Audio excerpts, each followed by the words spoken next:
আমরা তো পেঁয়াজকলি অনেকে অনেক রকমভাবে খেয়েছি, কিন্তু একবার ফুটন্ত গরম জলে এইভাবে পেঁয়াজকলি রান্না করে দেখেছেন? একবার করলে কিন্তু বারবার করবেন, আর এইভাবে করলে ভাত রুটি দুটোর সাথে কিন্তু দুর্দান্ত লাগবে। নমস্কার বন্ধুরা, পিয়ালি লাইফস্টাইল উইথ ভিলেজটা সকলকে স্বাগত জানাচ্ছি। আজকে আমি পেঁয়াজকলি এনেছি। অনেকে তো অনেক রকমভাবে পেঁয়াজকলি রান্না করে খেয়েছে। আজকে আমি ফুটন্ত জলে পেঁয়াজকলিটা রান্না করবো, একদম নতুন ধরনের রান্নাটা। খুব সহজে তোমরাও করে নিতে পারবে। প্রথমে পেঁয়াজকলিটা আমি কেটে নেবো। দেখো গুঁড়াটা এইভাবে সমান করে দিলাম, আর এখানে একটা গাডার দিয়েছি, তাহলে এই গাডার দেওয়াতে পেঁয়াজকলিটা কিন্তু খুব অল্প সময় আমি একসাথে কেটে নিতে পারবো। এবার এই গুঁড়ার দিকটা সামান্য একটু কেটে আমি বাদ দিয়ে দিলাম। এখন আমি পেঁয়াজকলিটা এইভাবে কেটে নেব। খুব বেশি বড় বা খুব বেশি ছোট করব না, এইভাবেই কিন্তু কেটে নিতে হবে। আর আমি একটা ছুরির সাহায্যে কাটছি, তোমরা তোমাদের ইচ্ছে মতো কেটে নিতে পারো। আর এইভাবে দেখো, এই গাটারটা দেওয়াতে কিন্তু আমার পেঁয়াজকলিটা একবারে খুব সহজেই কেটে নিতে পারছি। এইভাবে কাটলে আমার খুব অল্প সময়ে কিন্তু কেটে নিতে পারবো। বন্ধুরা, এখানে সব পেঁয়াজকলিগুলো কাটা হয়ে গিয়েছে। এবার পেঁয়াজকলিগুলো আমি একটা থালার মধ্যে নিয়ে নিলাম। এই সাইডে দুই একটা পেঁয়াজকলি পড়েছে, সেগুলো কিন্তু আমি নিয়ে নিয়েছি। এবার এই পেঁয়াজকলিগুলো আমি ভালো করে ধুয়ে নিয়ে আসবো। এবার এখানে একটা কড়াই বসিয়ে দিয়েছি, কড়াইয়ের মধ্যে আমি জল নিয়ে নিলাম। এখন আমি যে পেঁয়াজকলিগুলো কেটে রেখেছি ভালো করে ধুয়ে নিয়েছি, এই জলের মধ্যে আমি নিয়ে নিলাম।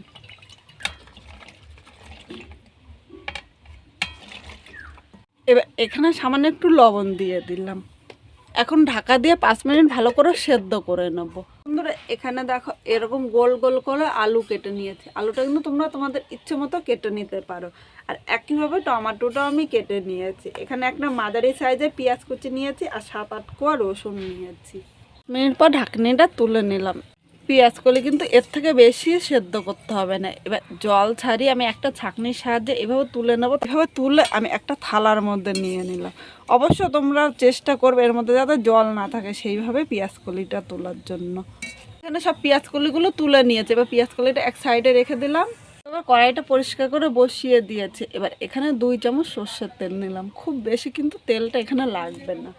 তেলের মধ্যে সামান্য একটু লবণ নিয়ে নিলাম। এই লবণটা তেলের সাথে নেড়ে চেড়ে মিশিয়ে নেব। এখন এই তেলের মধ্যে আমি যে আলুগুলো কেটে রেখেছিলাম, প্রথমে আলুগুলো নিয়ে নিলাম।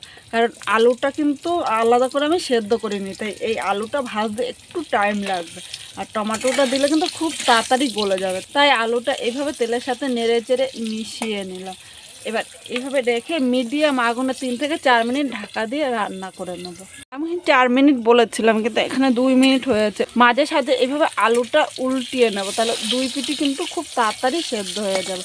আর খুব বেশি লাল করে কিন্তু ভাজতে হবে না, আলুটা পাতলা করে কেটে নিয়েছি, তাই খুব তাড়াতাড়ি কিন্তু হয়ে যাবে। আরও ঢাকা দিয়ে 2 থেকে 3 মিনিট রেখে দেবো। এখন আবারও ঢাকনিটা তুলে নিলাম। এবার আলুটা একটু নেড়ে চেড়ে নিই। এখন আলুটা এক সাইড করে 3টে শুকনো লঙ্কা দিলাম। তোমরা ইচ্ছে করলে শুকনো লঙ্কাটা কিন্তু আগেও দিতে পারতে, কিন্তু আমার মনে নেই, তাই আমি এখন শুকনো লঙ্কাটা একটু লাল করে ভেজে নেব। এটা একসাথেও ভাজতে পারো বা আলাদা আলাদা করে কিন্তু ভেজে নিতে পারো। এখন আমি শুকনো লঙ্কাটা মাঝখানটা দিয়ে দেবো, আলুটা চারিপাশ দিয়ে ছড়িয়ে দিলাম। যে টমেটোগুলো গোল করে কেটে রেখেছিলাম এইভাবে নিয়ে নিলাম। মিডিয়াম আগুনে কিন্তু করতে হবে। এবার ঢাকা দিয়ে আরও 2 থেকে 3 মিনিট রেখে দেবো, তাহলে টমেটোটা কিন্তু অনেকটাই নরম হয়ে যাবে। 3 মিনিট পর ঢাকনিটা তুলে নিয়েছি। এদিকে দেখো লঙ্কাগুলো কিন্তু লাল করে ভেজে নিয়েছি। এবার লঙ্কাগুলো আমি তুলে নিলাম। টমেটোটা কিন্তু আর আলাদা করে উল্টাতে হবে না, কারণ টমেটো কিন্তু অনেকটাই নরম হয়ে গিয়েছে। এবার এই জায়গায় 7 থেকে 8 কোয়া রসুন নিয়ে নিলাম। এর সাথে একটা মাঝারি সাইজের পেঁয়াজ কুচি দিয়ে দিলাম। সামান্য একটু লবণ নিলাম, খুব বেশি কিন্তু লবণ নেবো না, কারণ ভাজার আগে একবার তেলের মধ্যে লবণ দিয়েছিলাম। 1/2 চামচ হলুদ নিয়ে নিলাম। এবার সব কিছু নেড়ে চেড়ে মিশিয়ে নেব।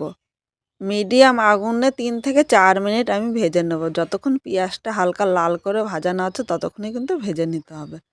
এখানে 4 মিনিট ভাজা হয়ে গিয়েছে। দেখো আলুটা কিন্তু সেদ্ধ হয়ে গিয়েছে, আর টমেটোগুলো কিন্তু নরম হয়ে গিয়েছে। তাই এখন আমি এইভাবে খুন্তি দিয়ে ভেঙে ভেঙে নিচ্ছি। আমি এইভাবে খুন্তি দিয়ে ভেঙে ভেঙে নিচ্ছি, তোমরা ইচ্ছে করলে কিন্তু এই কাজটি পরেও করতে পারো, কিন্তু এইভাবে করলে আমার রান্না করতে করতে হাফ রান্না কিন্তু হয়ে যায় আর খুব অল্প সময় লাগে। এইভাবে সব কিছু নেড়েচেড়ে আর 2 থেকে 3 মিনিট আমি একটু হালকা লাল করে ভেজে নেব। আমরা যখন খুব হাতে কম সময় থাকে এই রান্নাটি একবার করে দেখতে পারো, বা একরকমভাবে পেঁয়াজ কলি রান্না করতে করতে যখন অরুচি চলে আসে তখন এইভাবে রান্না করে দেখতে পারো, খেতে কিন্তু দুর্দান্ত লাগবে। এখানে ভাজা হয়ে গিয়েছে, এবার এই ভাজাগুলো আমি থালের এই সাইডে নিয়ে নিলাম। এবার এই ভাজাগুলো একটু ঠান্ডা করে নেবো, কারণ গরম গরম কিন্তু হাত দিয়ে ধরা যাবে না। 5 মিনিট পর চলে এসেছে, এবার সাইডে একটু লবণ নিয়ে নিলাম। এখানে প্রথমে লঙ্কাটা আমি মেখে নেব। প্রথমে লঙ্কাটা এইভাবে লবণের সাথে আমি মেখে নিচ্ছি। এবার এই জায়গায় দেখো এই রসুনগুলো আমি এক সাইড করে নিয়ে নিলাম। রসুনগুলো নিয়ে নিয়েছি, এবার রসুনগুলো আগে মেখে নেব। এই আলুগুলো একদম কিন্তু সেদ্ধ হয়ে গিয়েছে, এইভাবে পাতলা পাতলা করে কাটলে অল্পতে সেদ্ধ হয়ে যায়। এখন সব কিছু একসাথে মেখে নেব। আমি এইভাবে হাত দিয়ে মাখছি, তোমরা তোমাদের ইচ্ছে মতো কিন্তু মেখে নিতে পারো। বন্ধুরা এখানে দেখো পেঁয়াজ কলিটা সব কিছুর সাথে ভালো করে মেখে নিয়েছি। এবার এই থালটা সরিয়ে আমি একটা প্লেটের মধ্যে নিয়ে নিলাম। আজকে খুব সাধারণভাবে পেঁয়াজ কলিটা এইভাবে রান্না করলাম, আর এইভাবে করলে আপনারা ভাত দিয়ে খেতে পারেন বা রুটি দিয়েও কিন্তু দারুণ লাগে। তাহলে কীরকম লাগলো কমেন্ট করে জানাতে কিন্তু ভুলবেন না। নতুন কোনো বন্ধু আমার এই ভিডিওটি দেখতে আসলে ভালো লাগলে একটা লাইক শেয়ার ও কমেন্ট করো, সাবস্ক্রাইব করো, পাশে থাকবে যাতে নতুন নতুন ভিডিও আপলোড করলে সবার আগে নোটিফিকেশান আপনার কাছে পৌঁছে যায়। পুরো ভিডিওটা দেখার জন্য তোমাদের অসংখ্য ধন্যবাদ।